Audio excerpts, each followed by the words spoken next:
I'm going to explain how the job interview process has changed since COVID and what you need to do to be successful in the job interview.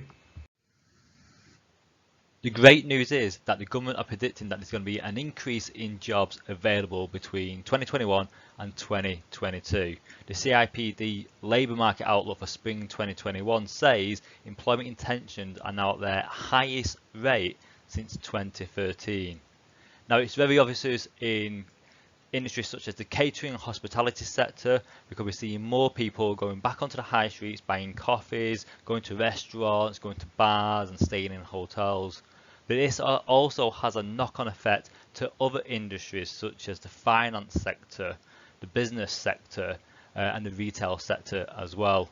So what we're seeing is an increase in potential job opportunities. On the other hand though, there may be an increase in jobs, but there will be an increase in job competition. The Bank of England expects the jobless rate to peak at almost 5.5% as the furlough ends. We're also seeing a number of people looking at different job opportunities, gaining qualifications during the COVID period, and now trying to enter new job markets. In addition to that, we're living in a global economy. People from various countries across the globe will be applying for UK-based jobs. So what this comes down to is an increase in jobs, which is great news, but also an increase in competition. What you as the applicant are required to do is show how you're more hireable than the competition. What makes you more suitable for that role than anybody else? How can you influence the interview so the employer picks you over the competition? COVID has changed the interview process. Employers are now learning to use online platforms to help decide which applicants are most suitable for the advertised position. But employers will definitely be going back to face-to-face structured job interviews where you have a one-to-one discussion with a senior member of the team or a panel job interview. But at the initial stages, what we're going to find is more video interviews. Now this won't be with a live person. What this will be is a video platform where on average 3 questions will pop up, and for each question the applicant will have a minute to reply. That minute is then recorded and sent back to the employer, and in their own time the employer will sit down and watch all 3 questions and decide which applicants will be suitable for the live face-to-face structured job interview process. We're also seeing a shift towards more interview presentations where you have to talk about your sector to present your knowledge and your experience to a panel of experts. And we're going to see more team-based tasks, more skill-based tasks, especially in the IT sector, and especially because one of the key skills required by employers in the next 10 years is going to be creative problem solving. So there'll be physical tests that people will have to complete to get through to the next round of the job interview process. And the next round on the main stage of the job interview process is the structured job interview. First, you need to understand what a structured job interview is, because over 90% of employers will use a structured job interview over an informal job interview. This is because research has proven that the structured job interview is more likely to predict job performance of each applicant. The structured job interview is an analytical scoring process. On average, the employer will ask the applicant 8 questions, and each applicant is asked the same 8 questions. Each answer is scored on average with a scoring system of 1 to 4, with 1 being low and 4 being high. Each answer on the interview scorecard will have a list of criteria that the employer is expecting each applicant to talk about. If, for example, there are 5 criteria on there and you only mention 2 of them, but the second applicant mentions all 5 of those criteria, it's more likely that the second applicant will get a higher score than you do. So the goal here is to first identify the job criteria and self-promote your skills, qualities and experience related to that criteria during the job interview process. Even though the structured job interview is an analytical process that requires logical thinking, the interview process and the interviewers always have a gut reaction. This is often based on your interview identity. when the interviewer meets an applicant for the first time and starts asking them the initial questions, they have a gut reaction to this person is employable or unsuitable. This person is liked or disliked. This person can add value to the organisation, or this person might disrupt the productive team that's already in place. So the employee's gut reaction is the initial reaction to the employee as soon as they're being interviewed, that then carries over to the logical job interview process. So let me simplify that. If the employer likes you at the beginning of the interview, they're more likely to score you higher during the analytical, structured job interview process. If they don't like you, or they take a disliking toward you for any number of reasons, they're more likely to score you less, even if you give the same answer as a second applicant who they prefer over the top of you.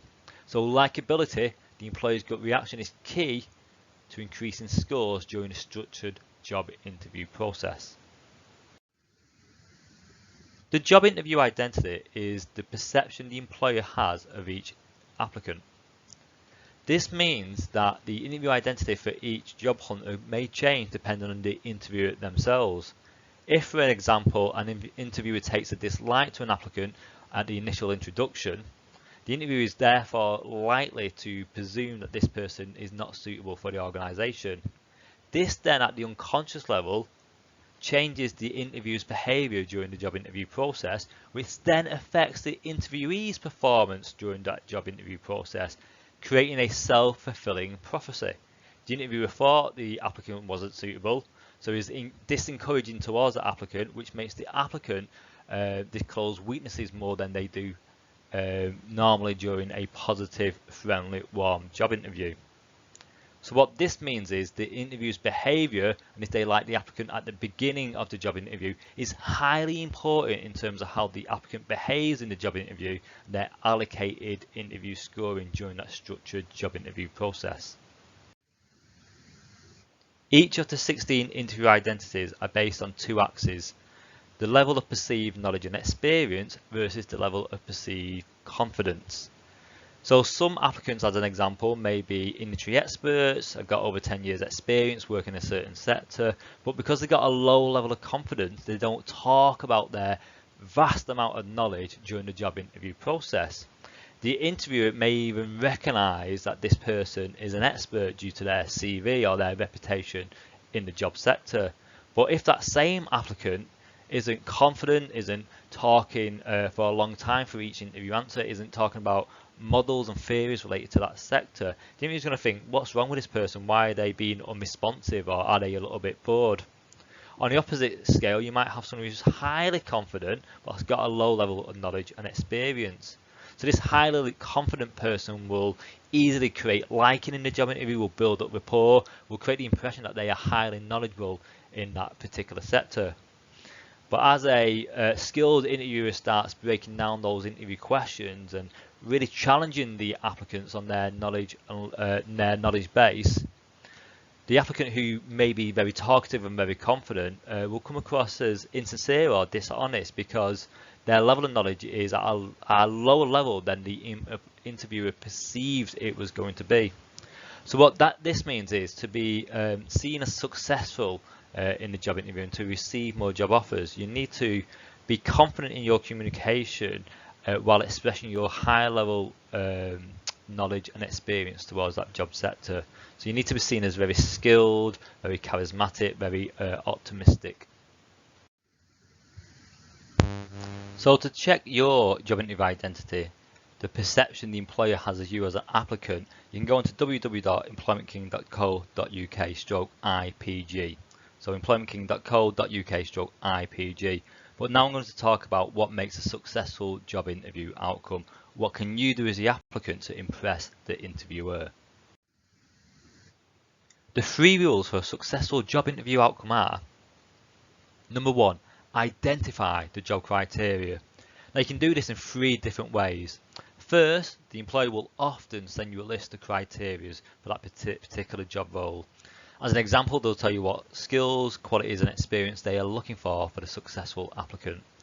Second, you can Google job role plus job profile. So as an example, if you're a bus driver, it will be bus driver job profile. If you're an engineer, engineer job profile. Now there's hundreds of thousands of these job profiles online. Each one give you lots of information on that particular job role.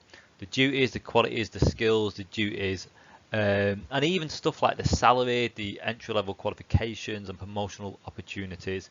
Great documents to understand how you can develop your career. But for the job interview purpose, it's really important to understand what the duties are commonly across this sector, because it's quite likely you're going to be asked interview questions based on these duties. And thirdly, you can use platforms such as LinkedIn or Facebook. Find people who previously worked for that organisation and ask them questions about the culture of the company, the management style, the interviewers, what sort of questions they're going to ask, and people who's worked in the same industry in the same job role, and find out what the duties are, especially if you're quite new to this particular role. The second rule for a successful job interview outcome is be a self-promoter. You need to talk highly about your skills, qualities and experience. Don't just give everyday examples, give best day examples. Talk about projects where you're successful, talk about team activities where you took the lead, talk about problems that you creatively came up with solutions that really supported the organization to achieve their operational objectives. At no point disclose weaknesses. Always reframe any negative opinions into something highly positive. Without being a self-promoter, you will not score high on the interview scorecard. And finally, the third rule is communicate with confidence. Change your volume, change your tonality. Talk slowly for very important points, and talk quickly when you're trying to build up suspense or motivation during the storytelling process of the interview answer. Look people direct in the eye while talking to them. Use gestures, facial expressions, and your body language to come across as authentic and confident. The way you communicate verbally and non-verbally is the packaging around the present of the answers you give to the employer. You can't just state the skills and qualities. You have to present it in a way that makes you charismatic, that makes you intriguing, that makes you confident and a great storyteller. If you want to pass more job interviews, you can get the Interview Identity book, which is just recently being released on Kickstarter, and on August 1st, 2021, it will be available on all bookshops, including Amazon. In the job interview identity book, we talk about unconscious bias. We talk about the interview's behaviour and how that affects the applicant. We talk about the applicant's ability to sell themselves, the 3 rules of a successful job interview. You can explore all 16 interview identities.